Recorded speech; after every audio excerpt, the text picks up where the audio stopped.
What's up? Why did you call me all of a sudden? Well, you see. I also got cancer.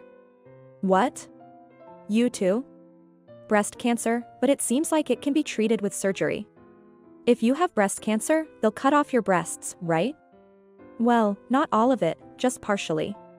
But depending on the condition, they might have to remove most of my left breast. Then let's get a divorce. What? Because you're stingy, always complaining, and now you're going to lose your breasts? I don't want a woman with one breast. It was so sudden and so lightly said that I couldn't understand the meaning of his words or his thoughts. When my husband had cancer, I supported him even to the point of organ donation. And yet, my husband seems to be willing to abandon me so easily when I get cancer. What do you mean by divorce? Actually, there's someone I'm interested in. We're in a good relationship now.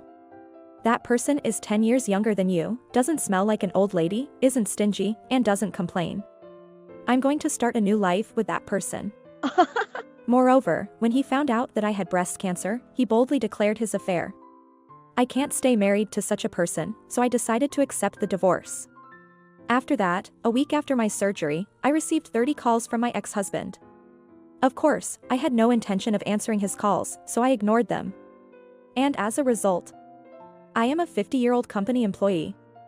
I now live with my husband Dylan, who is the same age as me. We have a daughter named Amelia, but she has already left home at the age of 25. Looking back on raising my daughter, it was really tough. It wasn't that my daughter was a difficult child. My husband wasn't the type to be actively involved in child rearing. Naturally, I was the one who took her to and from kindergarten. My husband can't do housework, so I'm in charge of everything at home.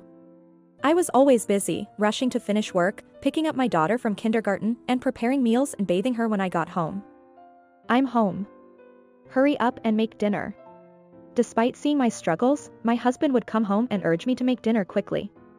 How many times have I been irritated by his words? However, this level of irritation is something that all wives around the world must have experienced. If I get upset about such things, our married life will not work out.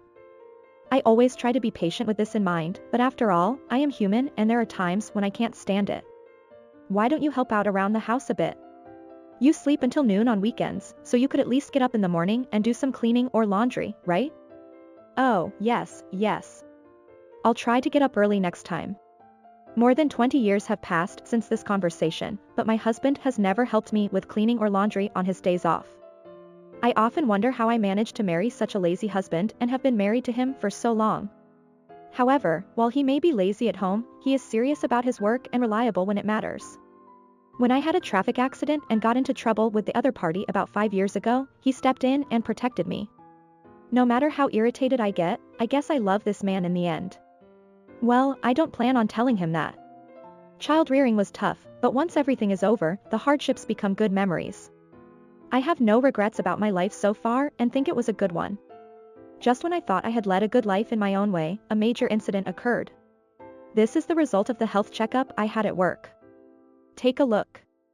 What? Do you need a detailed examination? Yes. Even though there's nothing wrong with me. My husband didn't feel anything wrong with his body, so he took the health checkup results lightly, and I wasn't too worried either. However, as a result of the detailed examination at the hospital, my husband was found to have liver cancer. He didn't seem to have any symptoms, but the cancer seemed to have progressed quite a bit. The unexpected cancer diagnosis plunged my husband and me into despair. However, there was also hope, not just bad things. Don't be so down. Didn't the doctor say there's a chance of recovery? Let's fight this together. I'm sorry. I've caused you nothing but trouble. Since my husband's cancer had not spread beyond his liver, there was a possibility that he could be saved by a liver transplant. Of course, I decided to donate my liver for my beloved husband. At first, I was anxious about the idea of losing my liver, but after hearing more from the doctor, it didn't seem to be the case. The liver can regenerate even if about 70% of it is removed, and it seems to return to its original state in about half a year. Therefore, although a part of my liver will be removed for the liver transplant, it will almost return to its original state after a while. Also, the surgery to remove my liver is done by laparoscopy, so the wound is small and the hospital stay is short. I felt embarrassed that I had been overly prepared and worried. However, we don't know how my husband's surgery will turn out, so that's unbearably worrying.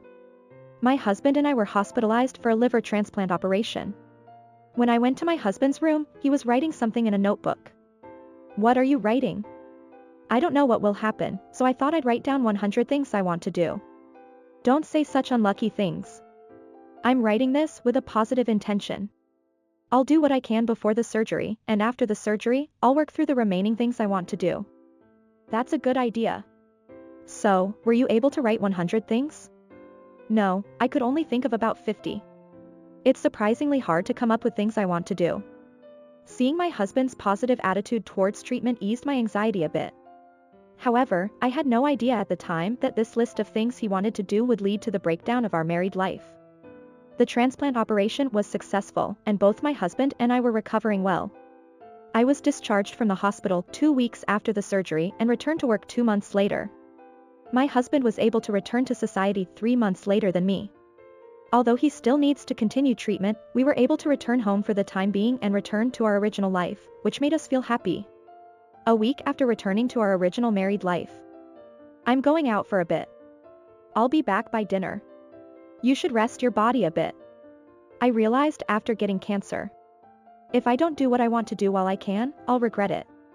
So, I have to do what I want to do as much as possible. Since returning home, my husband has been constantly on the move. While I worry about his health, I am also happy to see him energetic. Also, there was another happy news. Mom, Dad. I'm getting married to Ryan. Our daughter was getting married. Her partner, Ryan, is a colleague at work and a refreshing handsome man who is too good for our daughter. I was curious about my husband's feelings, so I quietly checked his expression. If you're okay with a daughter like this, take her. But no returns, even if you regret it later. He's trying to cover it up with a joke, but his desperate bravado is obvious to me from his expression. A month after my husband showed his bravado to our daughter's husband, he is still doing what he wants to do. It's nice that he's gotten better, but I wish he would start working soon. My husband quit his job when he was hospitalized for a liver transplant. He didn't have to quit, but he didn't know what would happen or when he could return, so he resigned because he thought it would be a bother. Since he quit his job, he has to start looking for a job, but he's playing around again today. Did you buy a bicycle this time? It's not a bicycle. It's called a road bike. For the past month, my husband has been doing whatever he wants. He doesn't seem to intend to continue as a hobby because his goal is to do what he wants to do, so he is satisfied after touching each one a few times. As a result, our house is overflowing with new and expensive items such as golf clubs, guitars, and outdoor goods. No matter how much he has recovered, I can't tolerate any more of this. Hey, don't you think it's about time you went back to work? The doctor said it's okay for you to work, right? I still feel a bit sluggish sometimes. What if I collapse at work? That would be a bother, right? Besides, I still have to go to the hospital. So, I'll wait and see about work. Well, work is fine, but can you think a little about how you spend money? I think you're spending too much. I learned the weight of life from my illness, and the importance of doing what I want to do while I'm healthy. You, who have never faced a life-threatening situation, don't understand that what I'm doing is not just playing. I understand what you're saying, but if we keep going like this, our life will. Why do I have to complain so much when I've finally recovered from my illness? Oh, I'm getting irritated. I feel like I'm going to get sick again. There have been conflicts with my husband before, but there were also times when he cared for me. However, the current husband is using up our couple's savings at will. He only enjoys himself and doesn't care that I'm worrying about the future. It seems that my husband's personality has changed due to his illness. Half a year later, my husband is still not working. Moreover, his selfish behavior is escalating. I decided to take some measures because I thought this situation couldn't continue. Hey, the money in the bank is gone. Where did you put it? I moved it to a new account because you were spending too much money. If you keep spending money as you please, we really won't be able to live. Don't mess with me. Give me the money now. Hey, stop it. My husband grabbed my collar and glared at me with a devilish look. I inadvertently averted my eyes from my husband's force, but I couldn't give him the money, so I desperately hid my fear and retorted. I won't give you the money, no matter how much you yell. I get it. Enough. My husband pushed me away with the hand that had been grabbing my collar and left the house. Lately, my husband has been staying out for several days more often. Therefore, I feel relieved when my husband leaves the house. This is not a good situation. As our married life continues to go in a bad direction, my stress continues to build up. However, even in such a life that seems to be heading towards hell, there are times when happy things happen. Mom, listen. I'm pregnant. Really? Congratulations. I received a report of pregnancy from my daughter over the phone. When I think about having a grandchild, I completely forget about my husband. I have been consulting with my daughter about my husband's selfish behavior and my worries. However, I didn't want to change the bright news of pregnancy into a dark atmosphere. Therefore, during this phone call, my daughter and I naturally avoided the topic of my husband. I'm sure my daughter was talking to me with consideration. I feel pathetic as a parent for making my child worry unnecessarily. Hearing my daughter's happy news eased my accumulated stress a bit. However, my husband quickly replenishes the reduced stress. That's my wallet. Huh? I know.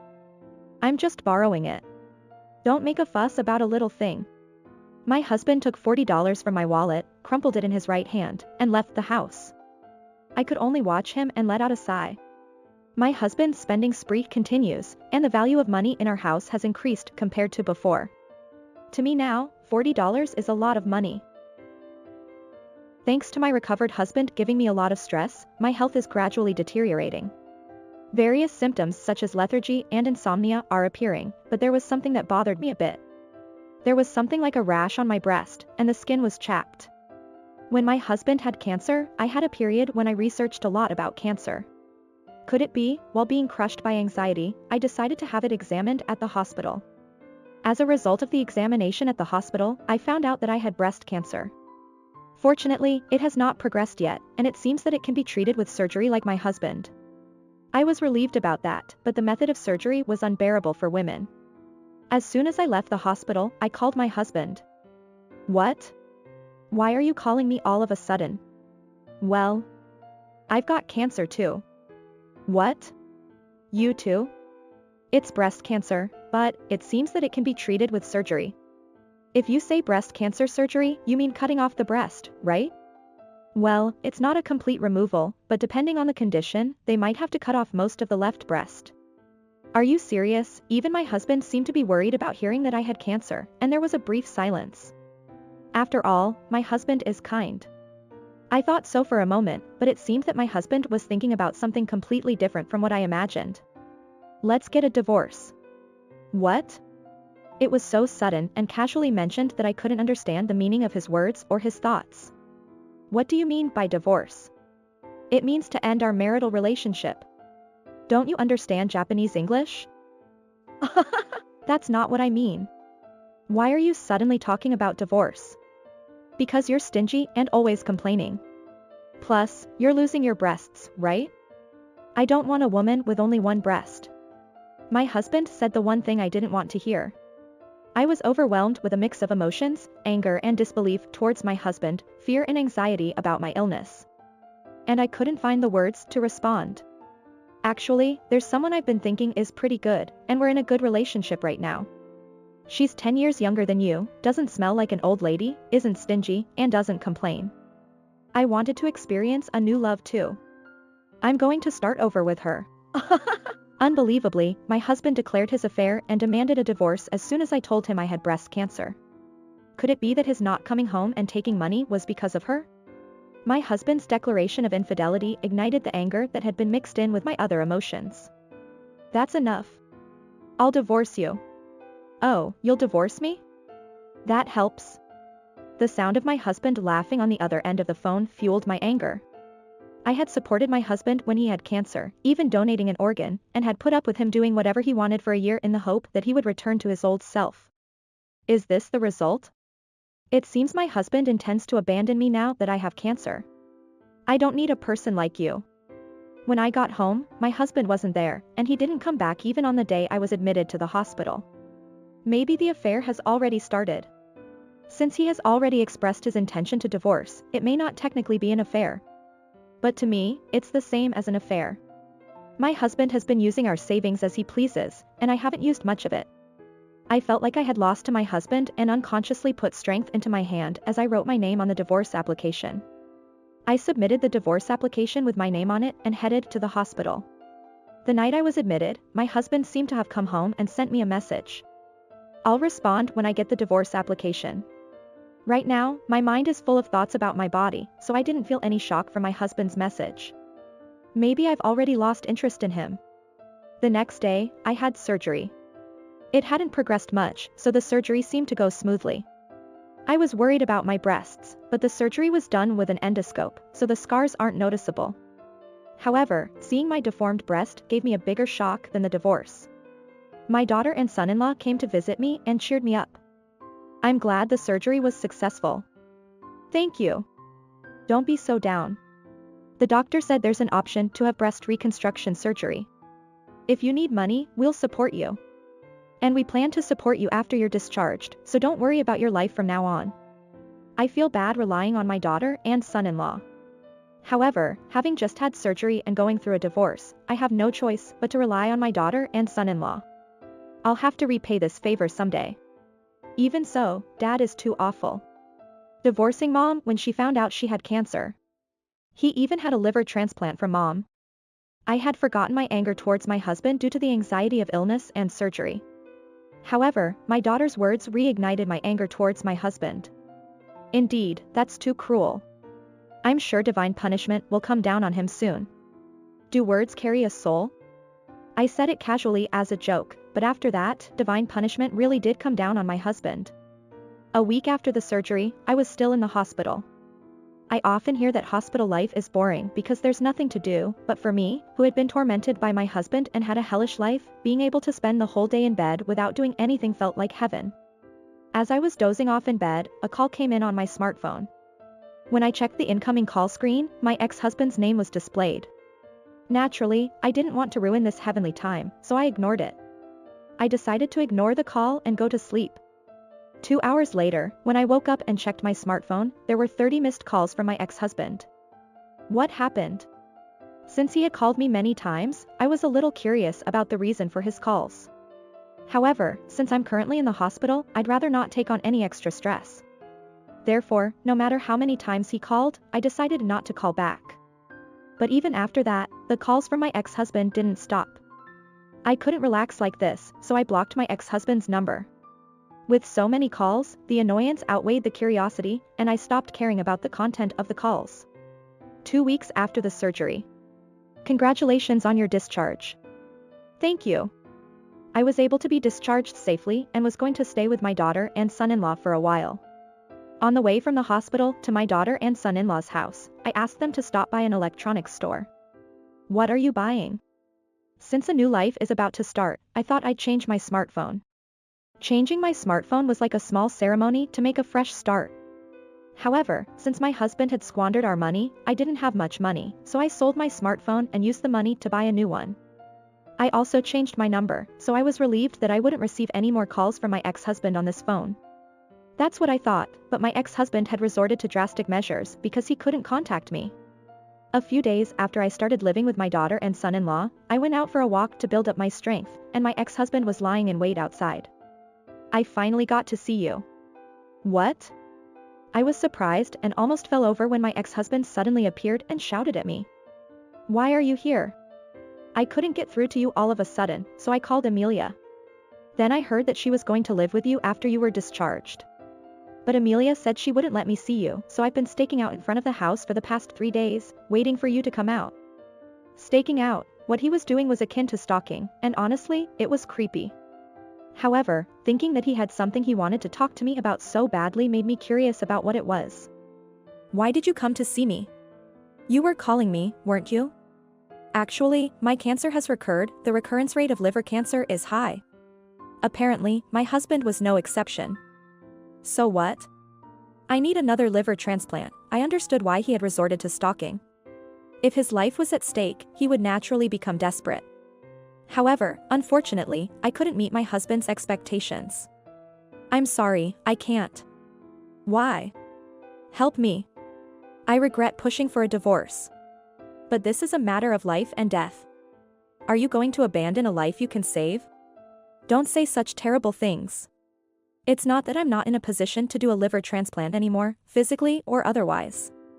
What do you mean? The liver transplant my husband and I underwent was a living donor liver transplant, which is an organ transplant from a living person to another living person. This can only be done by close relatives. Since my husband and I are already divorced, I am not in a position to become a donor. It seems that even if you are not my relative, I can become a donor, but I have just finished breast cancer surgery and will continue to receive treatment. There's no way such a person can become a donor. Therefore, no matter how much I want to become a donor, I can't. No way. I can't get a transplant. What about your affair partner? Can't she help? I was abandoned. What? It seems that my ex-husband met his affair partner on a matching app. I wonder if using a matching app was one of the things he wanted to do. My ex-husband seemed to be serious about the woman he met on the matching app, but it seems that she didn't feel the same way. It seems that my ex-husband was just getting carried away by himself. It's only natural to run away if a playmate becomes serious and approaches you, and you need support because of illness. That's unfortunate. Your parents are too old for a transplant, and you don't have any siblings. The situation is desperate. Amelia is my only hope. I've already been turned down on the phone, but can you ask her for me? That's impossible. Amelia is pregnant. No way. Didn't she tell you it's impossible because she's pregnant? If she doesn't say it's because of pregnancy, it means she doesn't intend to help you even after giving birth. Why? Why won't Amelia help me? I've been hearing about Dad from Mom all along. Perhaps my ex-husband and I made too much noise in front of the house, and our daughter came out of the house. I told you on the phone, didn't I? I don't consider someone who would abandon my mother with cancer to be my father. Don't get involved anymore. Please. My cancer has recurred. Please help me. You've done what you wanted to do, haven't you? Then, no matter what happens from now on, you won't have any regrets, right? Of course not. Even if I can't do what I want to do, it's better to have a life. Then why did he do as he pleased to the point of destroying our life together? I understood very well that my ex-husband was not doing what he wanted to do because he knew the importance of life due to his illness, but was just using his illness as an excuse to do what he wanted. It's too late to regret now. It's your own fault that you can't get help, so don't hold a grudge. I'm really sorry. Please, help me. We are no longer related to you, so please ask someone else. My daughter, in place of me who is losing strength, pushed my ex-husband's body and drove him away. My ex-husband left, looking back at us many times with lingering affection. As I thought, divine punishment seemed to have fallen on my ex-husband. After that, my ex-husband seems to be continuing treatment to slow down the progression of cancer because he can't find a donor. He must be terrified of the disease that is slowly progressing. Also, the divine punishment for my ex-husband was not only the disease. It seems that the woman my ex-husband was having an affair with was actually married. Therefore, it seems that he is about to be sued for damages by the husband of his affair partner. Heaven gives a rather severe trial. I want my ex-husband to overcome this trial and become a respectable person. I am continuing my treatment for the disease while being taken care of at my daughter and son-in-law's house. My daughter and son-in-law have told me that I can stay at their house as long as I want. But I can't bother my daughter and son-in-law forever. I'm about to be able to return to work soon, so I plan to start living alone once I can go back to work. But until then, I think I'll let my kind daughter and son-in-law spoil me.